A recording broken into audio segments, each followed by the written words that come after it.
Hello, everyone. Hello, Facebook and YouTube. It's been a minute since we've done one of these lives, so I'm so excited for this one. I'm Lauren Van Hammer from Beltline to Broadway. I'm here with Randy Red, who is directing the North Carolina Theater production of Ring of Fire, which opens this week. I know by the time we're done, everybody's going to want to get their tickets because everybody's going to be we're all going to have the Johnny Cash music in our head for like the next month, I think. But welcome, Randy. Thank you for hanging out with me. Wow, thank you so much, Lauren. I'm so happy to do this with you. It's awesome. And if you have any questions or comments for Randy as we're going through, I mean, he's got wait till you hear this resume, but he's got such a fantastic resume. And I know some of you may have questions or comments, so throw them in the comments and chat and we will try to get to them. But Randy, I feel like there's you got to have some Southern roots. There's too many Southern shows that you've been in. So where are you from? I was born in Mississippi. I grew up in Mississippi, in a town called Brookhaven, just south of Jackson. I was actually born in Starkville, Mississippi, which in Johnny Cash legend, he was allegedly arrested in Starkville for picking flowers in the middle of the night from the median in Starkville, Mississippi. It's a story that I grew up with. So I feel a kinship not only to Southern shows and my Southern roots, but also to Johnny Cash just by nature of his flower picking habits. His flower picking habits. I love this. I love doing these kinds of interviews because you find out all these little tidbits that if you're in a trivia contest or something, this information is going to come in handy. You're a musician, actor, writer, director, artist, but I kind of see this kind of musical notes undertone throughout your career. I feel like the music lives in you through these shows. Where did this love of music and theater come from? Were you a musical theater kid? I wasn't. I grew up playing the piano. I grew up playing classical piano. I had 2 piano lessons a week, Tuesday afternoon and Saturday morning. My parents drove me to my piano lessons bright and early on Saturday morning. I had a fantastic piano teacher in Mississippi, and that was going to be my life and my career. I really didn't. I did my high school play. But I wasn't a theater kid. I didn't know much about it. I ended up going to school at Florida State as a piano major, as a music major, with focus on playing the piano.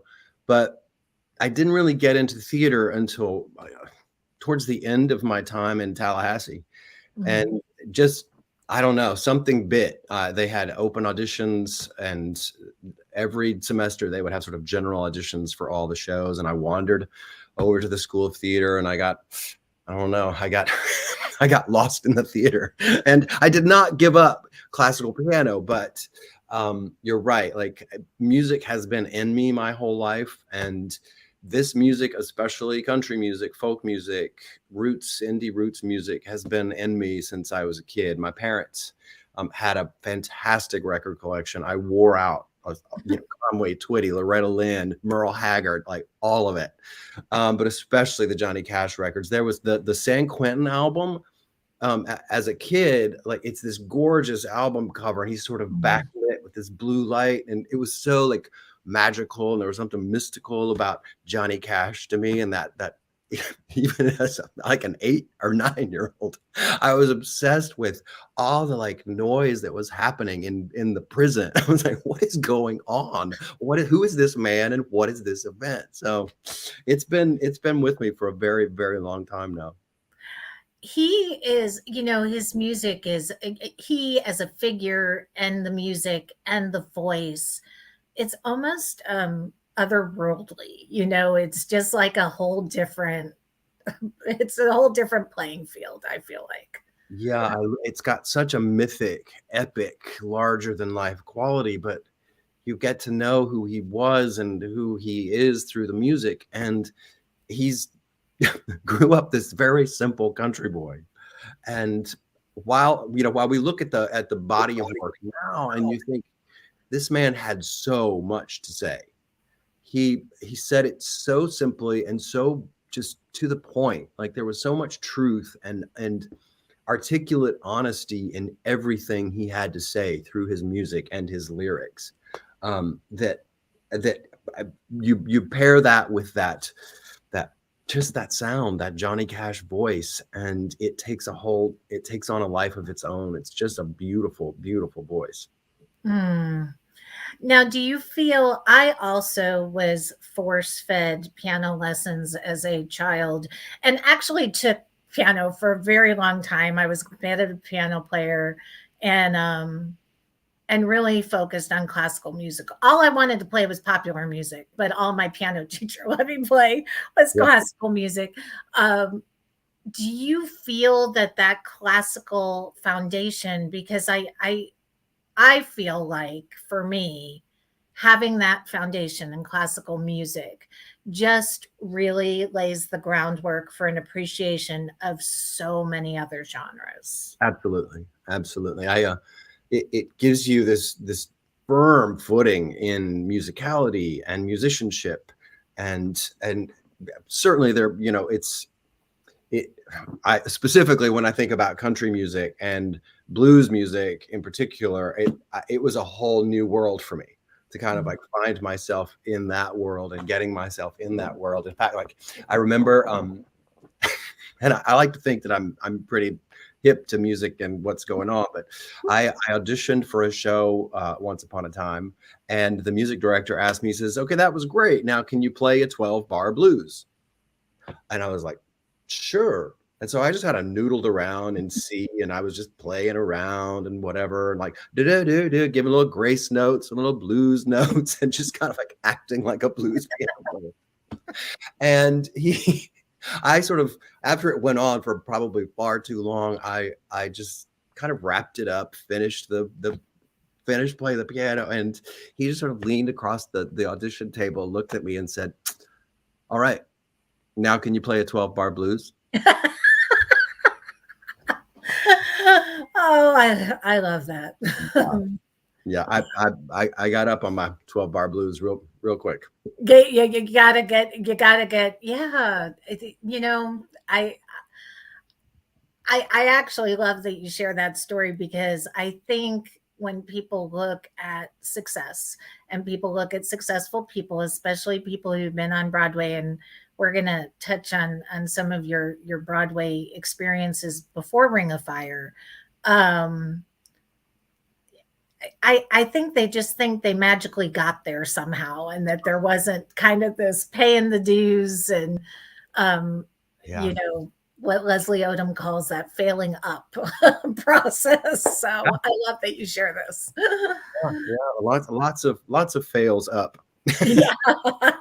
um, Forward, fails into. I don't know, like that's a beautiful way to say that. yeah. So I do want to talk about your first Broadway show, which was Parade, directed by the legend Yeah. Hal Prince, music by Jason Robert Brown. Talk to me about that experience of working on Broadway and working on Broadway with him, Yeah. with Hal Prince. Yeah, it spoiled me. It really ruined me. That experience. How much time do we have? I could tell you stories and stories and stories, but the experience is so. I get very sort of like emotional when I think about it, just because Hal passed away recently. But um, it it was one of it. People throw around the term life changing all the time, but it truly was life changing. And I, like I said, I didn't grow up with my eye on Broadway. I didn't even move to New York with my eye on and being on Broadway or being, the Broadway show was not my dream. I like I liked to work, and I liked working, and I liked, exciting things. And when the audition for Parade came up, I just like any actor, they call and they say, there's a new musical, Hal Prince is directing. I'm like, yeah, okay, great, I'll go audition. It's probably not going to happen, but my audition was not unlike my Ring of Fire audition, which I hope we can talk about. But I go into my parade experience, and it started in the audition, like from singing for them and reading for them, and just being a sort of, back in the 90s, a just, want to work actor, looking for a job. And I didn't think that it went particularly well. Mm. I feel like I chose the wrong song. They kept asking for other songs. Jason kept asking me to sing higher. They gave me 2 scenes like on the spot, and I fumbled and stumbled and just kind of made a mess of the whole thing. Yeah. Sorry. um, I just kind of made a mess of it. And they were like, all right, thanks so much. And I turned, and I think my body language just said, "Aw, shucks." And Hal stopped me as I was leaving the room, and he said, "Hey, kid, it doesn't matter how you think it went." And it was like all the light bulbs went off at once. I didn't really get that until, like, years later. That's just sort of like you live with a phrase coming from Hal's voice like that, and you think, oh yeah, it kind of doesn't. Like, if you're right, you're right. And my journey with Parade began that day. I did the first workshops of Parade. I did a workshop in Canada, and then the Lincoln Center production, and then I went on tour with Parade. But it really, it truly changed my life. And becoming friends with Mr. Prince and Jason and Alfred, Alfred Urey, who wrote the book for Parade, it was truly one of the most special things. What I was just telling somebody, one of the actors, we were talking about Parade, and I said, well, they're just obsessed with the show. And I was like, where were you in 1996 when we were like bombing on Broadway? People don't believe that Parade was not a success on Broadway. It was very difficult, and it was a very difficult time. And I even learned from that experience. There's no such thing as a short thing. And we thought we were gonna be it. We were sure of that. We just knew, like, we're ready for this. Like, we're gonna run forever, and it just didn't happen. And I think the legacy of Parade is all about not only the show and the quality of that show and that storytelling, but that album, that cast album is stunning. And we recorded that entire album in one day, top to bottom, live. I don't remember us ever going back and doing any of the tracks more than once. We may have gone back and done some pickups, but it was a live experience, and there was so much energy in that room.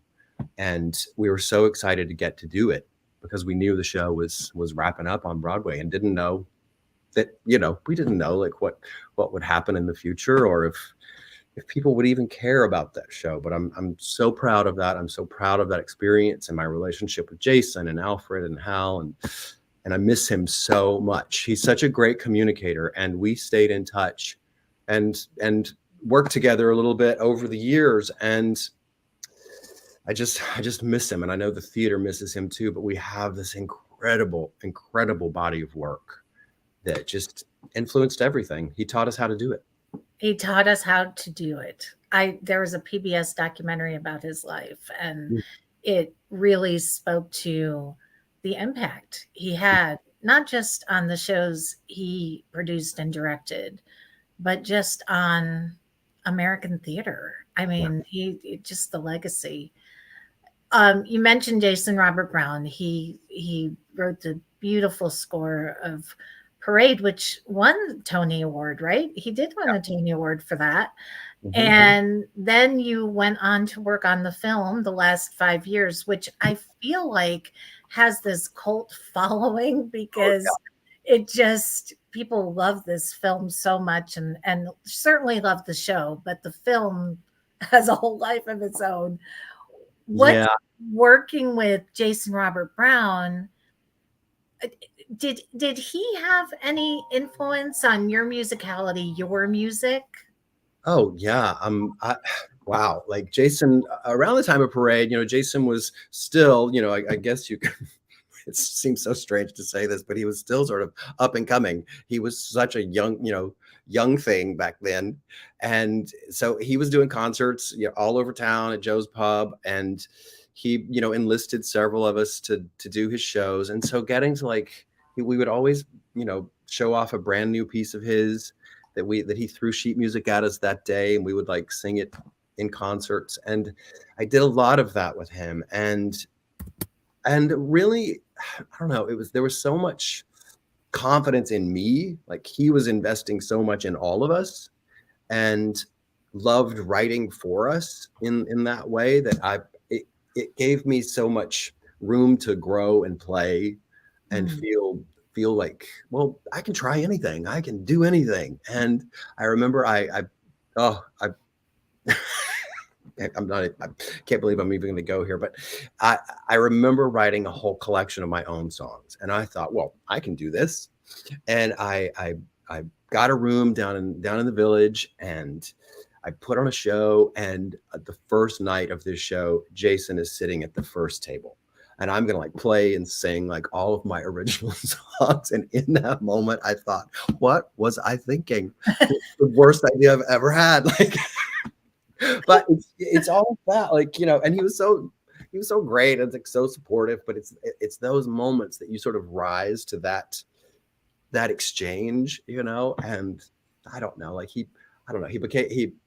we're great friends and support each other and love each other to death. And I'm so happy that I got to be a little piece of that last 5 years movie, because you're right, it is.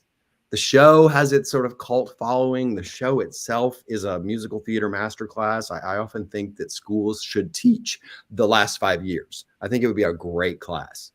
And just to get to be a part of that, my good friend Richard LaGravenese directed it. So, and if you kind of know like Jason's shows and know like Jason's world, like you can watch the film and see like little cameos by everybody in Jason's life. Like lots of people pop up in that film, and it's so fun to kind of look at it and see all of our friends in one place at, in one project. So. I love that story, Doug, you're telling about performing in front of him, performing your original music. That's like one of those, what is my life moments? Like, there's also like, what?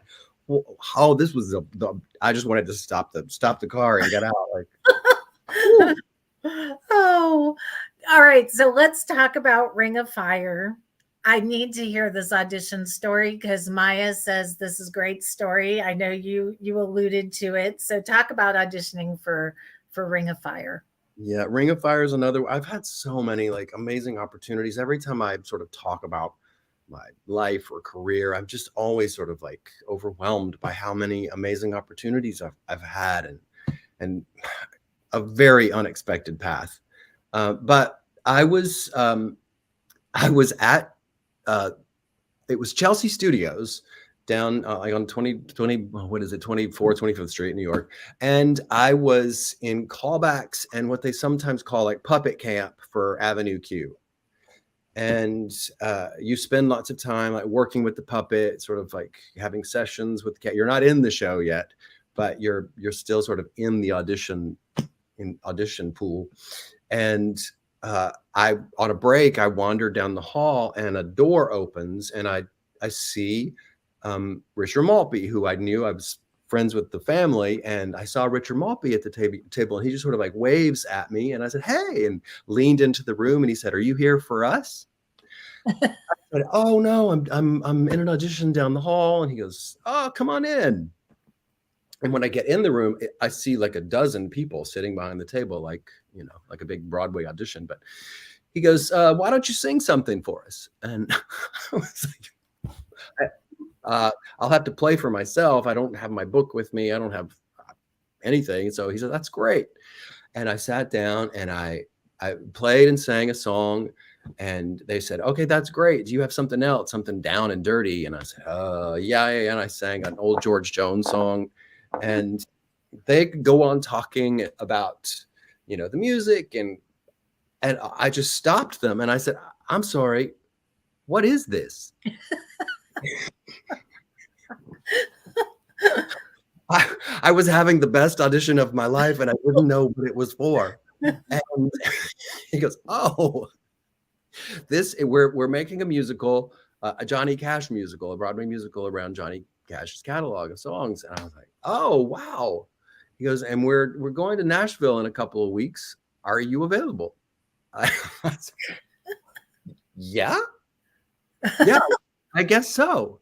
And so I truly just stumbled into Ring of Fire, and I feel like so many of my opportunities in life I've just sort of stumbled into, but that was a big one. And a couple of weeks later, I find myself in Nashville with an amazing, oh my God, an amazing cast of country music artists, country music stars, Johnny's musicians, like the Cash family. Everybody was involved in that. And we built Ring of Fire from the ground up. We would listen to a song, talk about it, listen to it again, sit down and try to fumble our way through it and build an arrangement around it. And there were so many songs that we sort of worked up into arrangements that didn't make it into the show, but that's what we did down in Nashville for 3 or 4 weeks. But the audition, that story, I rarely tell it just because I don't know. I guess that is showbiz, right place, right time. Like, it just seems so cliche, but it truly was a very, like, I don't know, right place, right time moment for me. Well, it's almost like divine intervention. I feel like if you fight, um, not to get too spiritual, but if you fight the path that God has set out for you, then you're just fighting and fighting and fighting. Whereas, he's going to open the doors that need to open. And in this case, literally. So I love that. It was astonishing. And I really agree with you. Like, this is a spiritual path. Whatever your spirituality is, it's all, there's something so magical, mystical about life in general, but especially in showbiz. There's something so specific about the people you meet and the people you connect with and the work you do and the music you make and the life you build is so full of spirit and following that path and investing in, I may not always know like what the next job is. I thought my next job at the time was going to be Avenue Q. I kind of remember puppet camp going pretty well, but that never happened. Instead, I spent, another, I think almost 3 years working on Ring of Fire before we opened on Broadway.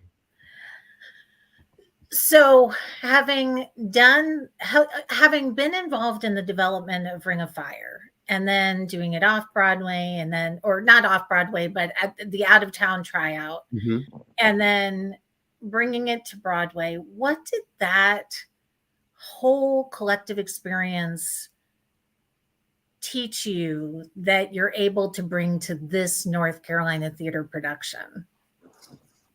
It like so many of my experiences, and I have to say, like, I'm that lucky actor that has been involved in the original productions of lots of shows. I did lots of shows from the ground up. I never had the chance to kind of go off and do like, summer stock shows. And I was always making something new. And that's the greatest gift of all, I think, as an actor, is to be involved in new projects, but certainly around Ring of Fire and building it the way we built it as a kind of an old-fashioned hootenanny. We sat around and worked it out. We worked out these songs and just talked about it and tried it. And the tryout in Buffalo up at the Theater Studio Arena, that I don't think is around anymore, but the tryout up there, we did the show in the round. It was out in the middle of the theater. It's just a gorgeous space. And people were so close to the music and so close to all of us. And it was a huge, huge hit up there. And that sort of, everybody from New York came up to see it, from New York City came up to see it. And everybody got very excited about moving the show to Broadway. And we did too. Like, we were, that was really, the movie Walk the Line was coming out. The timing was perfect. Like, the theater, gorgeous Barrymore Theater opened up, and I think something was going to go in there. And for a minute there wasn't a spot for the show, and it just is right in line with all of those sort of, you know, right place, right time moments in life, that the show had, you know, the door opened and the show happened on Broadway. And it didn't work. It, you know, we had some great audiences, but for the most part, it just didn't work. But we never stopped trying. We never stopped trying to make it work. I don't think I've ever rehearsed a show so much in previews as we did Ring of Fire, changing and cutting and moving, and just a ton of changes throughout. We never had that sort of like we're failing experience. Richard is, you know, Richard Maltby is such a genius in the review form. Like he created Ain't Misbehavin' and Fosse and Starting Here, Starting Now, like truly like iconic review shows. And taking music and making it theatrical, giving it that theatrical life. We were working so hard and getting closer and closer and closer to making this thing that, you know, clearly Ring of Fire still has a life, and it has a big life. But our experience on Broadway, we sort of just abandoned the idea that we were going to be a big Broadway hit. Like, okay, we know it's not going to happen. So, and we just started making music. And that's when I feel like the show really kind of sparked and came to life. That everybody, I don't know, you can't help it. You can't help but think like, I'm going to be in the next big hit Broadway show. But I don't say we gave it up, but we certainly, you know, we started focusing on the music and each other. And I made so many great friends in that experience. Jeb Brown and Beth Malone and Jason Edwards, North Carolina native, and Laurie White, who just a stunning country music star. Mm-hmm. And the musicians, that cast, there were the difference between Ring of Fire on Broadway then and what Ring of Fire has become, and how Ring of Fire is sort of done usually now. There has been a sort of revamp of the show in the last several years, that Richard Maltby and Jason Edwards and a bunch of guys got involved in sort of trimming it back and reimagining it to a 5-person show. But at the time we had a full band. There were 6 lead actors. 2 of David Lutkin and I are like sort of, you know, the other guys. And but now it's a beautiful 5-person show that we get to reimagine and explore a different way here in Raleigh. In this intimate theater, the Fletcher AJ Fletcher, I mentioned before we went on camera, it's one of my favorite venues because it is so intimate. It's just small and a beautiful place to see a show. So I'm really excited about that. Did you you mentioned the Cash family and working in Nashville? What hand did they have in this show? What did they have to say about the show and the music and the way it was being brought to the stage? I do know that before, I never met Johnny Cash, but while they were sort of like securing the rights to the catalog, and they pitched him the idea, and he had given it his blessings, and the Cash family gave the idea their blessing. It was around the same time that the movie Walk the Line was being made.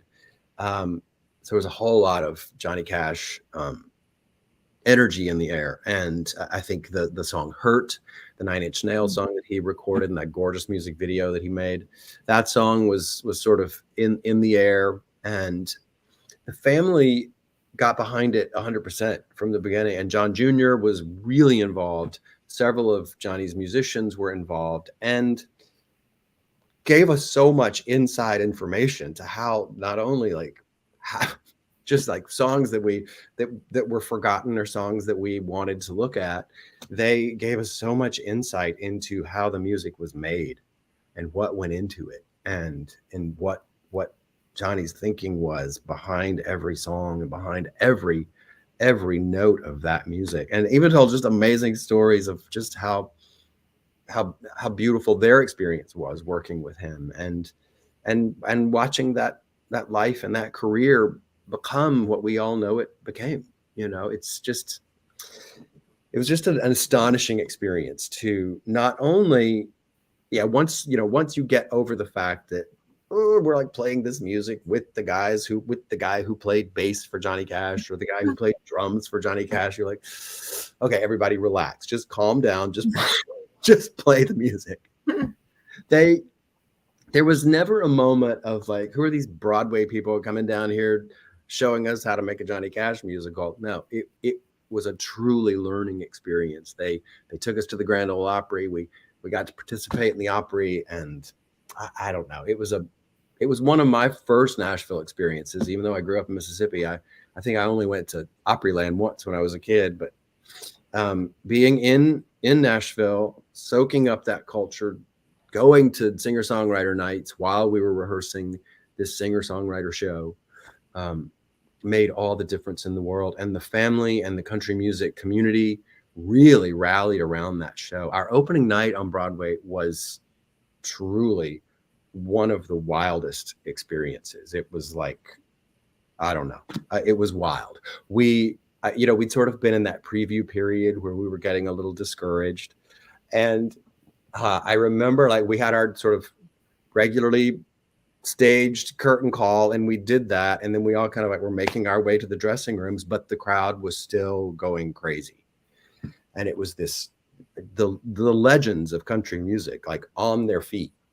And I remember Jared Emick, the beautiful Jared Emick, came running back on stage with his jeans around his ankles. He was already like changing on his way to his dressing room. We were like, what's happening? Like, they're still like cheering and stomping their feet. And we came back out and just wrapped our arms around each other and had a big old love fest, and then went to one of the best parties I think I've ever been to. Like, we had such a good time.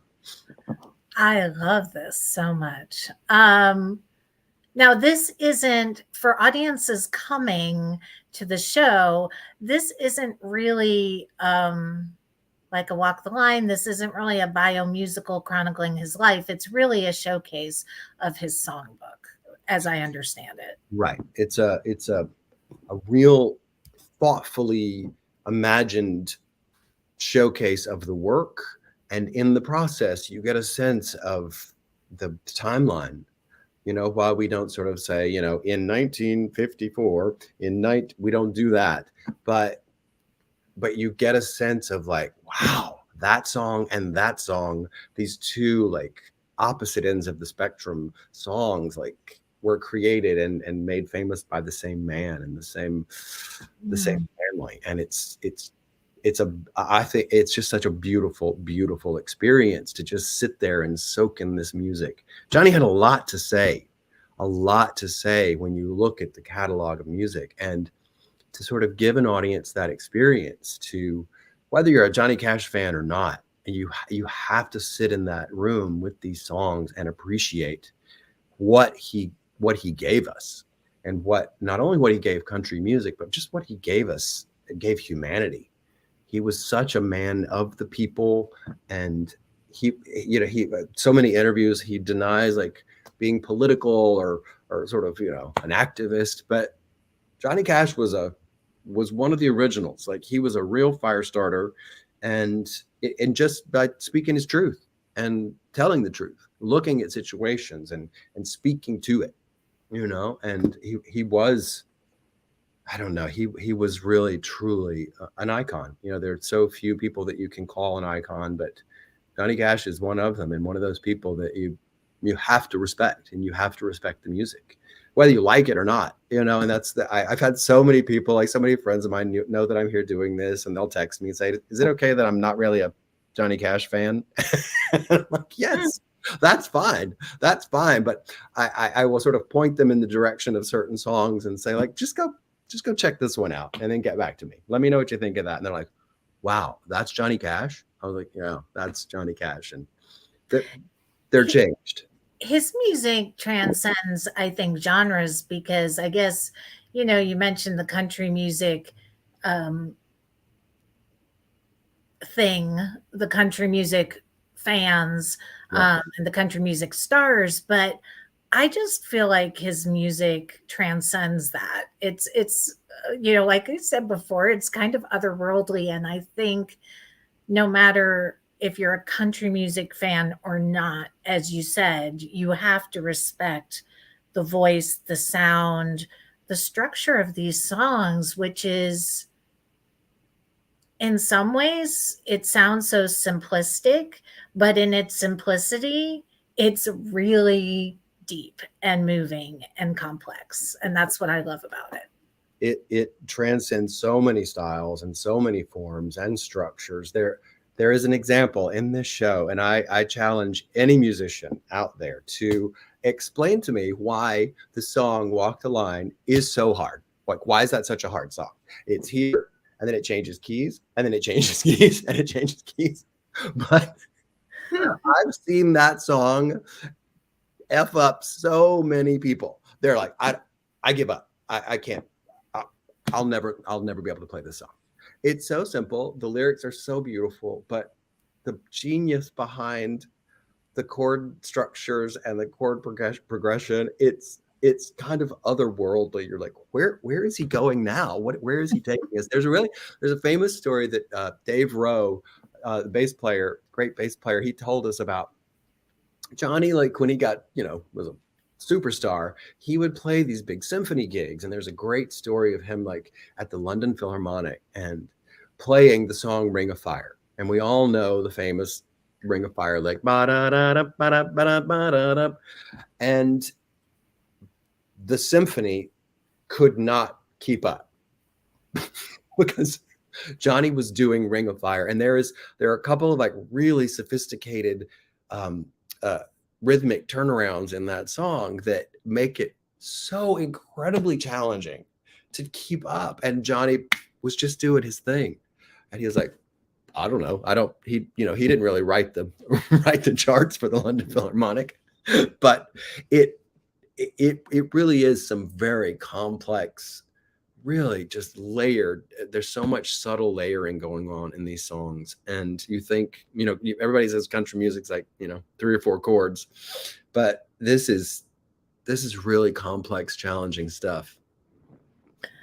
I love that. Do you have a favorite Johnny Cash song, either to perform when you were in the show or direct now?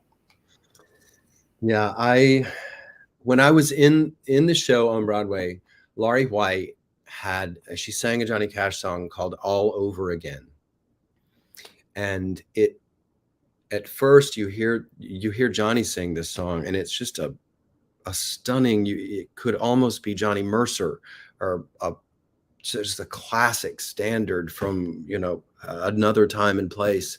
And we built an arrangement for Laurie White, and to get to not only play it and experience it that way, but to be in the same room with her performance of this gorgeous song, just a heartbreaking song. That was my favorite in that experience. There are a lot of favorites in the show, just a lot, but here I'm kind of falling in love with lots of different songs for different reasons. I've always been a big fan of the song Sunday Morning Coming Down. Miguel Wilson, who does it in our show here, is just doing a stunning job of it, connecting to that song in a different way and giving us, Chris Christopherson and Johnny Cash and his own spin on this gorgeous, gorgeous song, Sunday Morning Coming Down. So those 2 songs for me kind of I hold up there. I love the gospel songs that Johnny recorded. Those are songs that I grew up with as a kid in church. And to hear the Cash family, the Carter family, like their take on all these gospel songs, those are really special to me. I also love the funny songs that Johnny wrote. Austin Honky, a member of our cast, he sings. I almost don't want to give away the title of the song, but he sings a real classic Johnny Cash song, a very, very funny song written by Johnny and Jack Clement, Cowboy Jack. But a really funny. There's so many funny songs. Boy Named Sue, I think everybody knows. And the lessons around that. While that was a Shel Silverstein poem, Johnny certainly took Boy Named Sue and, sort of printed it on our brains. I was going to say made it his own. Yeah, he really would. And I love what you said earlier about listening to it on vinyl. Last I guess it was last year for Christmas, or either a birthday or Christmas, I got my husband a record player. And at first he went, no, no, no, I don't need a record player. But one of the first vinyls he got was a Johnny Cash album. Yeah. And there's nothing like it. There's just, he was hooked. He was like, oh, yeah, I didn't realize I needed a record player in my life. Yeah. Yeah. But, Yeah. First of all, vinyl is its own experience. My partner just really he got a new turntable and is building like a massive record collection. And Johnny Cash is right in the middle of that collection. But to listen to old school country music, old school like folk on vinyl, I mean, it's just a gorgeous experience. But you're right, Johnny Cash, to put that record down on that turntable and hear that little crack and pop before it all begins and Johnny Cash comes through. It's just yeah, there's no experience like that. I love that. Yes. You're also a playwright. You've done television. We don't even have time to like touch on the whole career here in this brief interview, but being a playwright and having an experience writing a book per se. So for musical people, it would be a book. How does that experience of being a playwright and working on a book in that way, how does that inform who you are as a director? Well, you know what goes into it. You know from the ground up, like what that process is, and you know how to make room for that process too. I know how to sort of make room for myself as a director. When I approach anything for the first time, I've another great director that I've worked with pretty recently is John Doyle, and John taught me so much about not getting to the finish line too soon, and taking your time with that process. And I know, like, as a playwright and a writer, I know how much time it takes to develop the idea and to find your way into, okay, how are we going to do this? What is it about, the premise, and like kind of building story and all of that. So, like, process, what it takes to just get it on the page. And then that leap, you see it, that really is in the hands of truly the actors. But to as a director, what I like to do is it's not my job to tell everybody where to go and how to say it. It's my job to sort of support everyone's process while we all find it together. That's another one of those things that John Doyle gifted me with. I think a lot of us are very product oriented performers. We want to know like, what's it going to be? What's it going to look like? What's it going to sound like? And you can't know it. And that's the beauty of working this way. And even in this very short rehearsal process here in Raleigh, like, you have to sort of hold on to those reins and not, everybody wants to learn their part and learn their songs and learn their chords and, put it together. But we have to take our time and we have to let the show surface and show itself. And so that to me is the strongest connection between being a writer, when all of a sudden your play starts to really write itself. And then as a director, to see what you have to have some ideas, clearly, but you also have to just sit back and let it surface when it's ready, let it sort of simmer for a minute, and then watch it, take shape. And that's what's happening here. And it's a very quick process. So we all had to come into it, ready to get to work. And there's not a minute wasted here in this rehearsal process. But we are still working and we are still rehearsing. I'm leaving this to go straight to our first tech rehearsal over in the theater today. But the challenge to the actors and the challenge to all of us in the room is to continue to support that process and let the show tell us what it wants to be, so that we all arrive there at the same time. Maybe Thursday night we have an invited dress Thursday night, and then we have our opening night Friday night. But you want everybody to get there at the same time. And we're right on track. Don't tell anybody that, but we are we are right on track for Friday night. Well, and what I love about this conversation, and it's so interesting because I just interviewed David Loud, who's such a good Broadway orchestrator, conductor, musician as well. Um, I think, the whole world is product oriented. We want to get to the finish line. We're racing to the finish line and we lose track of process. And I feel like what you're speaking to, even in the development process of this musical in Nashville, Mhm. and your work as a playwright, process is important. And maybe all these young people at North Carolina Theater Conservatory will take this away, because I have some young people in my house and they're very oriented to that finish line, but I think process is important. Yeah, we want to put on a show. That's why we want to get up there and show off. That's one, that's part of it all. But at the same time, for me, the fun part has always been working, figuring it out, changing it, trying this. All right, let's go back to where we started and try something else.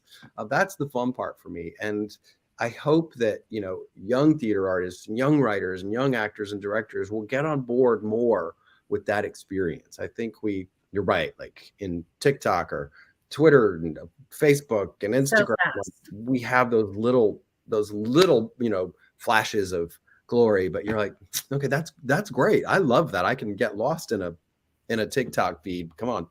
But at the same time, you really want, for what we're making, and if we're making theater and we're making art, you got to sit back and take your time. You got to really invest in the process, trust the process, trust yourself.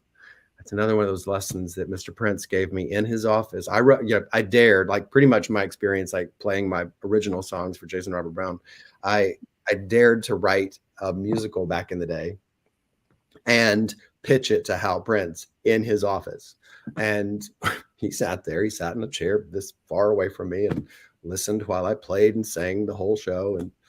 And he called me over to his desk, and I didn't know what he was going to say, but he sort of kicks back, glasses on top of his head, and he says, "Listen, do you want to know? Do you want to know what it is? Because I just want to tell you one thing." And I was like, oh my God, he's about to give me like the Holy Grail. And he said, "Get selfish." And it was one of those things that it was sort of like, yuck. My response was like, what does that mean? Get selfish? Because we have such negative connotations around that word. But what he meant was the big capital S self, invest in yourself, tell the story you want to tell, take your time. And it was specific to what I was writing, but it was also just one of those big artist life lessons that you really have to invest in yourself. Who are you? What do you have to say? How are you going to say it? And that has I've never forgotten it. I carry it with me every day. I think about it every day that I go to work. And it's not me being selfish, like I have something to prove. It's me like investing in the idea for the piece and investing in these beautiful humans that we've cast in this show to tell this story. And I don't know. It's just the process is everything for me. I want everybody to have a great time, like doing the show when we get to Friday night. But for me, the fun part, I'll get up and I'll fly home Saturday morning. But for me, like getting us to Friday night is such a joy. And watching these young musicians, young actors and singers and musicians get it. It's so hard. And we've had so many we're never going to get this right rehearsals. But when you watch them get it and you watch the thing come to life, there's nothing like it. There's absolutely nothing like it. And so I have challenged them in that way. I have not simplified anything. I have not cut anything. I have not, I've not given up on anything in this process, even as we're just pushing through to get this show to Friday night, because that's what it's about. We get together and we make music, and that is the theater. That engagement on stage is theater. We get to connect to that. So turn off your TikTok, turn off your Facebook, turn off YouTube, turn it all off. Really just sit down in that seat when you come see Ring of Fire and invest in the music that's being made and these connections that are being made on stage, because we've cast 5 stunning actor musicians in this show, and I can't wait for Friday night. To say that I don't know what's going to happen is an understatement. I don't know what's going to happen, and I couldn't be more excited about that. So, the North Carolina Theater production of Ring of Fire opens Friday night at the Duke Energy Center in downtown Raleigh at the A.J. Fletcher Auditorium. You can go to the NC Theater website, nctheater.com, for your tickets. And I just think it's going to be such a special experience in that venue. So I encourage everyone, get your tickets before this one sells out. It's a small venue. It's smaller than Raleigh Memorial Auditorium, so you're going to need to get your seats. Thank you so much, Randy. This was a pleasure. This was so lovely. Lauren, it was a blast. I'm so happy we got to do this today. Thank you. And thank you, Maya. Maya is the marketing guru behind North Carolina Theater, and I know she's watching. Thank you, Maya, for putting this together. I will be there Saturday. I won't be there Friday night, but I will be sitting in that seat and enjoying this music. Thank you so much. Safe travels home. Now I want to go listen to. I'm going to go home and I'm going to tell my husband to throw on some Johnny Cash records. Yeah. I have to say, like you mentioned Maya, I want to say thank you, Maya. I have to thank everybody at this stunning theater. The team has, I'm like, I need drumsticks, and they're how many? I need guitar picks, how many? I've had some pretty good experiences, let's be honest. But this team, they are so amazing and have given so much to this show and so much to the experience. And they are all in. It's not just the 5 folks on stage. It's everybody who's making this thing happen. So thank you, Maya. And please, please, please go follow North Carolina Theater on Instagram. Maya has a very specific goal this time. So let's help her reach that goal with North Carolina Theater's Instagram followers. At NC Theater. Thank you so much, Randy. This has been lovely. If you've missed any part of this interview, you can watch the interview in its entirety once we log off here on Facebook or on YouTube. I will post it on the website. And then tomorrow, possibly Thursday, but my goal is for tomorrow, we're going to just drop it on Spotify and Apple Podcasts so that everybody can hear this great conversation and get their tickets. So thank you so much, Randy. I appreciate it. And thank you all for watching. As I always say, I'll see you at the theater. So I'll see you Saturday night at the theater.